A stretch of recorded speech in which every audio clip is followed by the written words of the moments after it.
একটা গরুতে মনে করেন যে 7 জন অংশগ্রহণ করলাম কোরবানিতে, তো এটা শুধু ব্যক্তিকেই সম্পৃক্ত হবে? আমার শুধু ব্যক্তি, আমি 1 ভাগা নিলাম গরুতে, এটা শুধু আমার ব্যক্তির জন্যই হবে নাকি আমার পুরো পরিবারের জন্য হবে? যেমন আমি একটা ছাগল যদি কোরবানি করতাম তাহলে আমার পক্ষ থেকে, আমার পুরো পরিবারের পক্ষ থেকে সেটা হতো। এই প্রসঙ্গে সৌদি আরবের বিখ্যাত মুফতি ইবনে ওসাইমিন রাহিমাহুল্লাহ তিনি বলছেন যে একটা ভাগা একজন ব্যক্তি এবং তার পুরো পরিবারের পক্ষ থেকে যথেষ্ট সওয়াব। যেমন একটা ছাগল একজন ব্যক্তি এবং তার পুরো পরিবারের পক্ষ থেকে সওয়াবে যথেষ্ট হবে, অনুরূপ ভাবে একটি ভাগা একজন ব্যক্তি এবং তার পুরো পরিবারের পক্ষ থেকে যথেষ্ট হবে। তারপরে তিনি লিখছেন মাজমু ফতোয়া রাসাইলে যে যারা এ কথা বলে যে একটা ভাগা কেবলমাত্র একজন ব্যক্তির পক্ষ থেকে হবে, তার পরিবার নেকিতে শরীক হবে না, এ কথা বিদ্বানদের মধ্যে কেউ বলেনি, অর্থাৎ সালাফদের মধ্যে কেউ এ কথা বলেনি।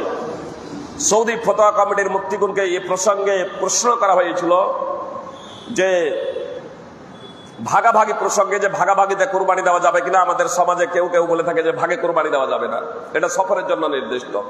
এ কথা সঠিক নয়। সফরে থাকেন আর বাড়িতে থাকেন, সর্ব অবস্থাতেই ভাগা কোরবানি দেওয়া যাবে।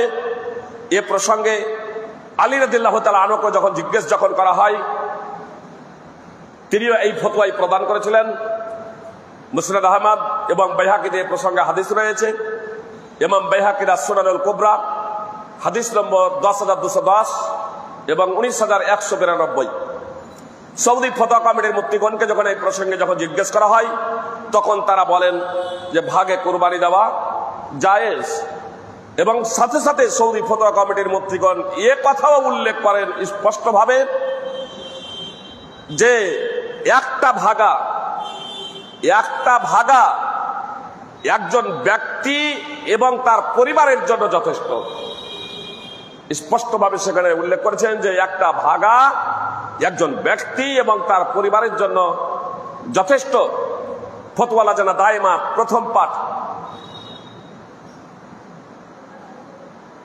এই ফতোয়া প্রদানের নিচে, ফতোয়া প্রদান যারা সৌদি ফতোয়া কমিটির মুফতিগণ করেছেন তার নিচে যাদের সিগনেচার রয়েছে আব্দুল্লাহ ইবনে কাউদ এবং আব্দুল্লাহ বিন গোদাইয়ান, আব্দুর রাজ্জাক আফিফি এবং শেখ ইবনে বাজ রাহিমাহুল্লাহ। অতএব একটা গরুতেই 7 জন ব্যক্তি অংশগ্রহণ করতে পারে।